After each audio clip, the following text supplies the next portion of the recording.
This is the Mets POSTCAST, your instant game reaction for the New York Mets. Part of the Locked On Podcast Network. Your team every day. For the second time this season, the New York Mets put up a 10 spot as they beat the Miami Marlins 10-5 to mark their third straight series win, and more importantly, to make it 6 in a row. Welcome into the Locked On Mets postcast here on the Locked On Mets YouTube channel and in the Locked On Mets podcast feed. Your postcast host, Chris Schubert, here with you after each and every Mets game to recap it all, and we have it all for you today here on the postcast. The Mets bats come to life. Klay Holmes makes his first start in front of the Citi Field crowd, a cold Citi Field crowd today. But the New York Mets, they keep on rolling, and the offense is the thing that breaks out. We will break all the offensive performances down here. But before we get into that, want to talk about Klay Holmes and the great start that he had. Easily his best start to date as a member of the New York Mets, and I think a stat line that isn't truly indicative of how well he pitched in this game today. The final line for Klay Holmes, 5 1/3, 5 hits, the 4 earned runs, 3 walks, 10 strikeouts. He is the first Mets pitcher to get into double-digit strikeouts this season, and I'll tell you, it didn't feel like we were going to be talking so positively about Klay Holmes. That first inning, the Mets are down 2-0 in a hurry, mainly because Klay Holmes, maybe because it was cold, maybe getting out those jitters of being in the Citi Field home crowd for the first time, but he lacked command, and the issues that plagued him first start in Houston and in that start in Miami that stopped him from being able to go deep into the game. They reared their ugly head early, but after that, he settled down, got a strikeout, throw-out double play in the second inning as the Mets defense continues to be awesome. Hayden Senger behind the plate with another throw-out of a runner at second base. He's had a couple of those over the last few games since he has been in place of Luis Torrens.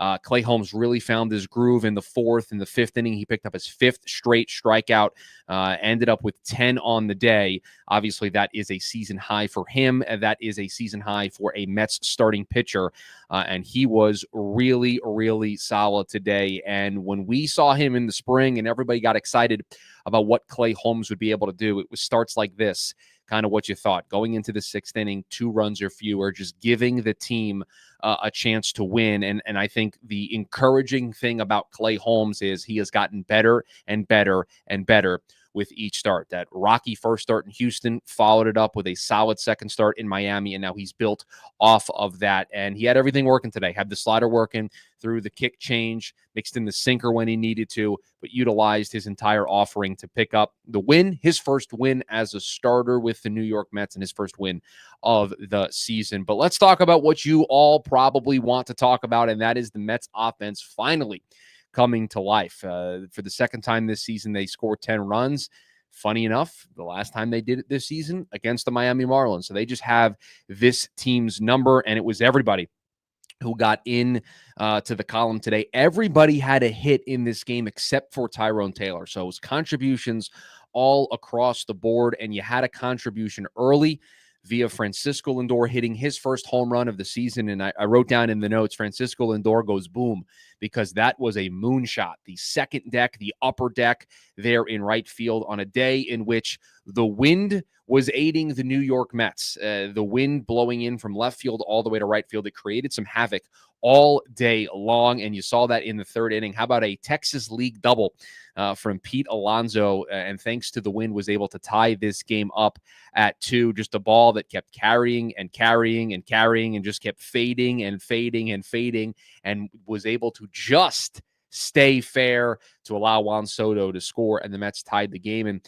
they never really looked back after that. Brandon Nimmo in the 5th, Marte in the 5th with a couple of RBI hits, 2 RBI hits to get the Mets in front 6-2. And for really the first time this year, somebody was able to get to the Mets bullpen. They got to Huascar Brazaban, who inherited some runners from Klay Holmes, and this game all of a sudden got close, 6-5, but the Mets were able to rally in the 6th inning, and in fact, we will make the 6th inning today's turning point. Time to reveal where the game was won or lost. It's the turning point.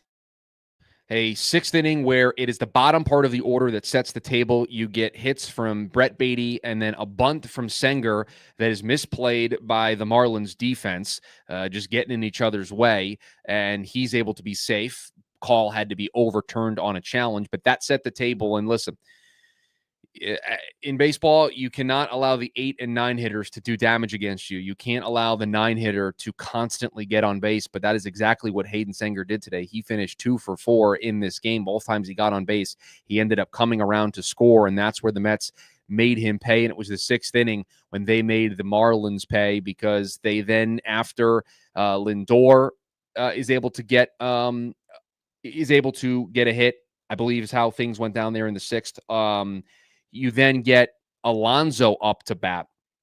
They made a pitching change, and then they intentionally walked Juan Soto there in the sixth inning to load the bases. So, I'm sorry, Lindor flied out. He had a sacrifice fly a little bit later on in the game. But Lindor flies out to center. So then they make the pitching change, and with one out, they intentionally walk Juan Soto to load the bases. And I don't know why you would do that. I also don't know why you would play the infield defense in the way that you did. The broadcast was all over this all game long, and it's why it's there on the sidebar. I don't know what the Marlins are doing. I mean, they are a young team, have 6 rookies in their starting lineup, have a rookie manager, first-year manager, and it shows. Just some of the defensive miscues, just some of the defensive placement at times. The way they play defensively just feels weird, but the Mets took advantage. Pete Alonso with a huge double into the gap that cleared the bases, and in large part because the center fielder was playing extremely shallow. That cleared the bases 9-5, and that made it a wrap for the New York Mets. We will give out the player of the game. We will discuss what you will be talking about tomorrow. We will get to all of that here on the other side. The NBA playoffs are almost here, and FanDuel is giving new customers an incredible way to get in on the action. Right now, when you join FanDuel and place your first $5 bet, you'll get $250 in bonus bets if your bet wins. From three-pointers to steals to assists, FanDuel has so many ways to bet your favorite player props. Plus, after the game tips off, you can even combine live prop bets into a same-game parlay for a chance to win big. Don't miss out. Head to FanDuel.com and claim your $250 in bonus bets today. When it comes to fueling your body, quality matters. That's why Just Ingredients is changing the game with clean, high-quality products designed to support better health and peak performance. Just Ingredients offers an NSF-certified line of protein powder, electrolytes, pre-workout, and creatine, all rigorously tested to ensure they're free from substances banned by major athletic organizations. Just Ingredients is also partnered with 2-time MVP Bryce Harper, who trusts their NSF-certified sports line to fuel his training and recovery. Speaking of recovery, whether you're recovering after a workout or need an energy boost, how about their grass-fed whey protein and pre-workout that delivers real results? Visit justingredients.us and use code LOCKEDONMLB for $20 off. And for more wellness tips, just visit @just.ingredients on Instagram. Back here on the Mets Postcast on the Locked On Mets YouTube channel and on the Locked On Mets podcast feed. Shout out to Christina in the YouTube chat saying that they are heating up and that Holmes did great, really looking up for him. Would agree 100% with that assessment of how things went today. The offense heating up on a day where it was really, really cold, and Klay Holmes had that start that we expected from him. The player of the game, this is not the first time. I don't think it's the second time. He is lapping the field right now with the player of the game awards. This is the Locked On Player of the Game. Let's go Pete Alonso with the big hit there in the sixth inning to break this game open after things kind of got tight after Huascar Brazoban came in, make it 6-5. Pete Alonso with a big knock to make it 9-5 on the day for Pete. How about 2 for 4? 4 RBIs to lead the team. Also drew a walk. He just continues to hit, and hit. For all the struggles that we've talked about with the New York Mets offense, the one constant has been Pete Alonso, and he has delivered over and over and over again. And we told you yesterday on the Mets Postcast that we started to think that things were turning for the top part of the lineup. 1 for 4 for Lindor, 2 RBIs and a walk. 2 for 4 for Soto. Alonso 2 for 4. The top 3, 6 RBIs, 5 hits. they did the damage that we expect from them.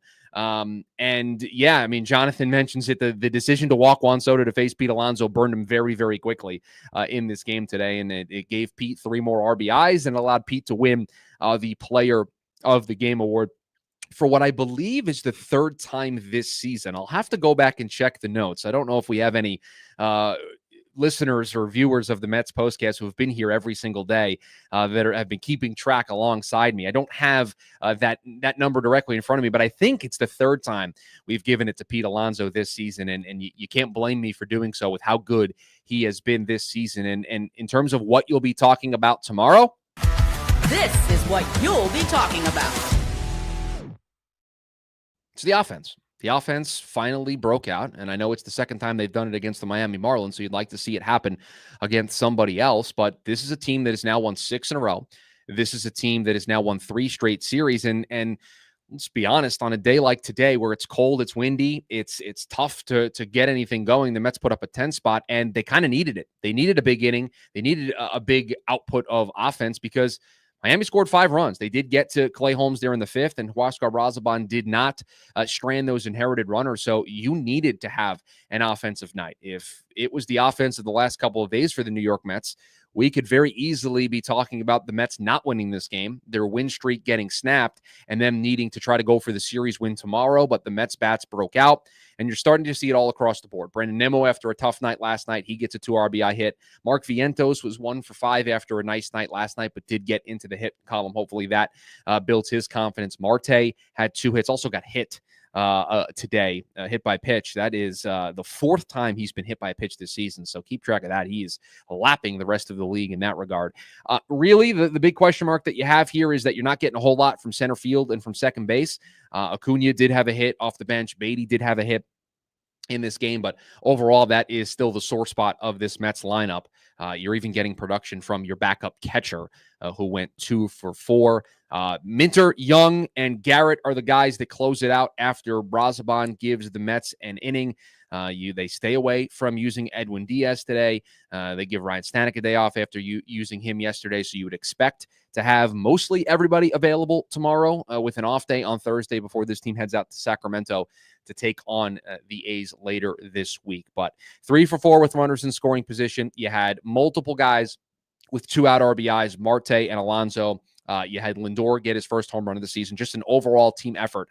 And those have been few and far between on the offensive side. We've only had the other Miami game where they broke out, but 5-0 at home to start the year, 8-3, 6-game winning streak. They will go for back-to-back sweeps tomorrow. And you have to love that when it's cold, when they move up the time of the game, when you have to score a lot of runs, considering Miami was able to put up a 5 spot, the Mets were able to do it. And they just continue to find ways to win baseball games. And if everything starts to click, if this is the offense that they get, and they get this elite pitching that we've seen coming into the game today, they had the lowest pitching staff ERA in baseball, 1.72 for everybody. That was including the relievers. The bullpen ERA is going to go up a little bit because of the run that Brazoban gave up. But overall, it has been a strength of this team. And I see some people in the comments talking about Brett Beatty. And listen, I'll save that for Ryan in the Locked On Mets podcast, where he can maybe get into that a little bit deeper with you every single day on that show. But yeah, when Jeff McNeil comes back, the decision's kind of easy right now for Carlos Mendoza, because it is a spot in the lineup where you have not gotten a ton of production, and you have a ready-made replacement who's just coming back from an injury. We said when McNeil went down, could one of these guys take that role? And they haven't so far. It has been a sore spot in the lineup.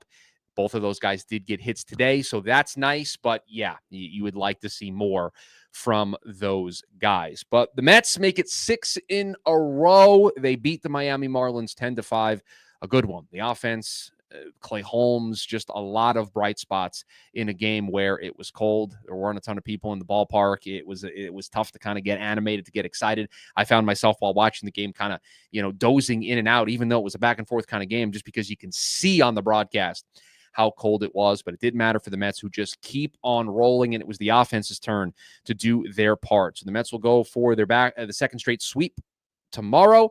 They will have Tylor Megill on the mound in order to do so, but they've made it 3 straight series wins. They make it 6 in a row. The offense breaks out, and hopefully they can keep the ball rolling. But that'll do it for us here on the Mets Postcast here on the Locked On Mets YouTube channel.